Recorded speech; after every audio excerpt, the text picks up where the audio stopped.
This lesson is on tuning the violin. So tuning the violin is something that you should be doing on a daily basis. So basically every time you practice, you should start by tuning your violin, or at least checking that it's in tune.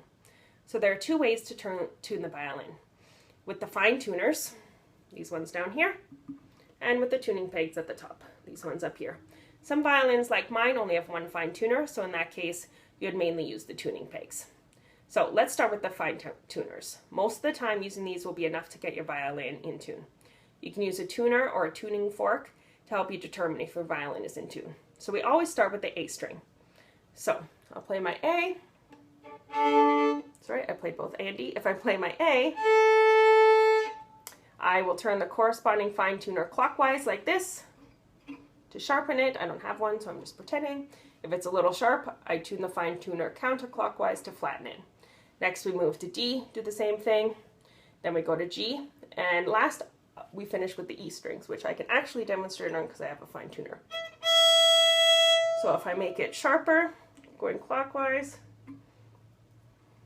you can hear the pitch of the note got a bit higher.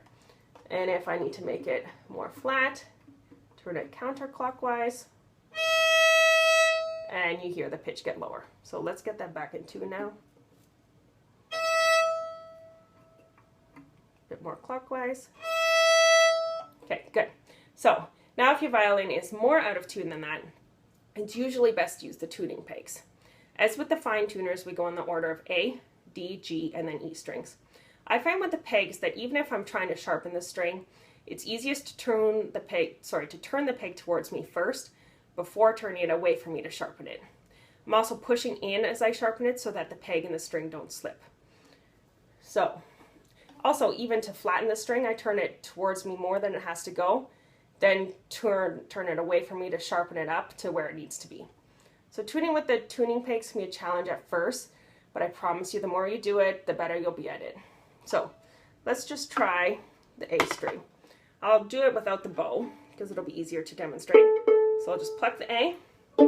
So you can look up, follow the string up, see which one corresponds. So this is the one that corresponds. So it's a better view. This is the one that corresponds with the A.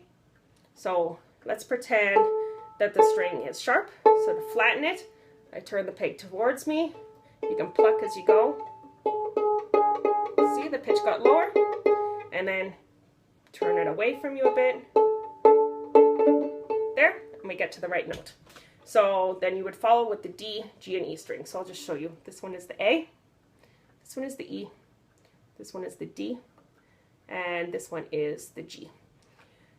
So as a last tip, just be careful when you're sharpening the E string because it's so fine, it can snap fairly easily. So make sure that you don't sharpen it too much. So check with your tuner to make sure that you're not going up and up above the pitch. So you don't want it to be getting into an F or a G or an A, because then it might create too much pressure on the string and it'll snap.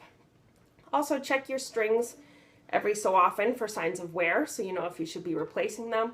It often looks like they're unraveling a bit, and when they get to that point, for sure, you want to be replacing the strings.